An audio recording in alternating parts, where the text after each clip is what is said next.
Hello દોસ્તો, સ્વાગત છે તમારું હેતલ્સ કિચન વર્લ્ડમાં। તો આજે આપણે બનાવવાના છે માર્કેટ જેવી જ ટેસ્ટી અને સ્વાદમાં પણ એવી જ લાગે એવી બાસ્કેટ ચાટ, જે ખાવામાં બહુ જ ટેસ્ટી લાગે છે અને નાનાથી માંડી મોટાને બહુ જ ભાવશે અને ઘરે ઝડપથી બનીને તૈયાર થઈ જાય છે અને એકદમ ટેસ્ટી અને બહાર જેવી જ બને છે। અને જો તમને ચટપટું ખાવાનું મન થયું હોય તો આ રીતે બનાવો તો બહુ જ સરસ લાગે છે અને ઝડપથી બની જાય છે। તો એના માટે સૌથી પહેલાં આપણે બાઉલ લઈ લઈશું। એની અંદર મેં 4 બટેકા આ રીતે બાફીને ઝીણા કટ કરીને લઈ લીધા છે। 4 નંગ બટેકા હતા મીડિયમ સાઇઝના, એ લીધેલા છે મેં। હવે આપણે આની અંદર બધા મસાલા કરી લઈશું। તો મસાલામાં સૌથી પહેલાં હું આની અંદર ઝીણી સમારેલી ડુંગળી છે એ 3 ચમચી એડ કરી દઈશ। આ રીતે એકદમ ઝીણી સમારીને જ લેવાની।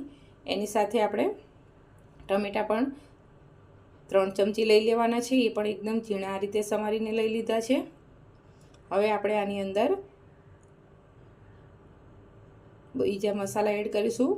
તો એની અંદર આપણે લીલા ધાણા એડ કરવાના છે થોડા।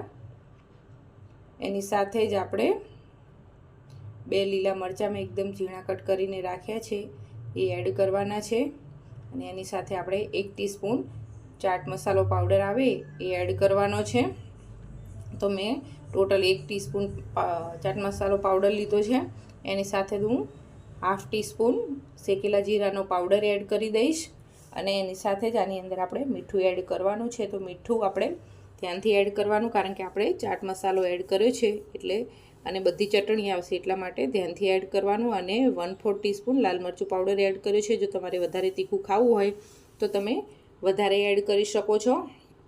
મેં બાળકો માટે બનાવ્યું છે એટલે વધારે તીખું નથી કર્યું। તો હવે આપણે આને સરખી રીતે બધું જ મિક્સ કરી લેવાનું છે આ રીતે। અને મને આની અંદર થોડા ધાણા ઓછા લાગતા હતા તો મેં બીજા થોડા ધાણા આની અંદર એડ કર્યા હતા। અને હવે આને સરખી રીતે મિક્સ કરી દેવાનું છે આ રીતે।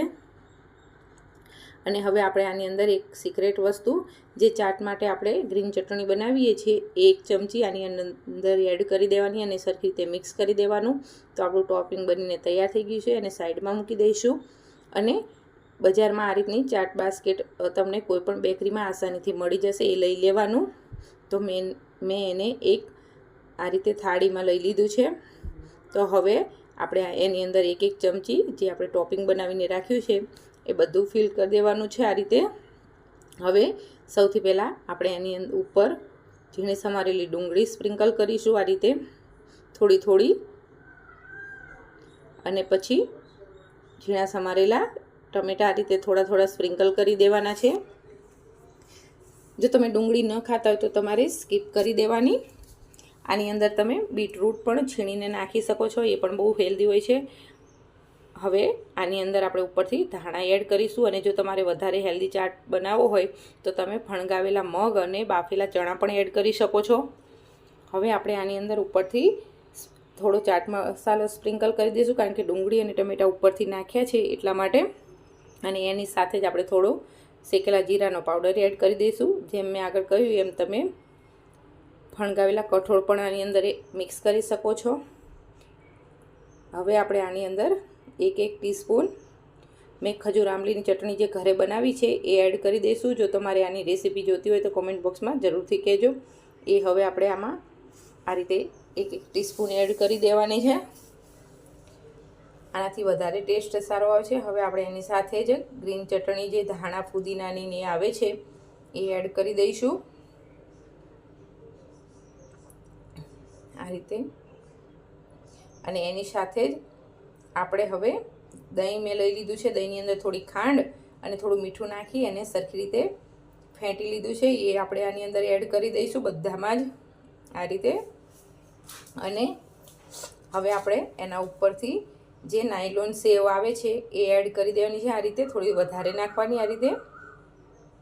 તો આપણું તમે જોઈ શકો છો કે સરસ દેખાવમાં પણ લાગે છે અને ટેસ્ટી તો બહુ જ બની હતી। એની પર આપણે થોડા ધાણા સ્પ્રિંકલ કરી દઈશું તો આપણી ચાટ બાસ્કેટ બનીને તૈયાર થઈ ગઈ છે। તમને આ રેસીપી કેવી લાગી એ કોમેન્ટ બોક્સમાં જરૂરથી બતાવજો। અને જો તમને મારી રેસીપી પસંદ આવી તો લાઈક કરજો, શેર કરજો અને સબસ્ક્રાઈબ કરજો અને બાજુમાં આવેલા બેલ આઇકનને ક્લિક કરજો। ચાલો હવે મળીએ નવા વિડીયોમાં નવી રેસીપી સાથે। Thank you.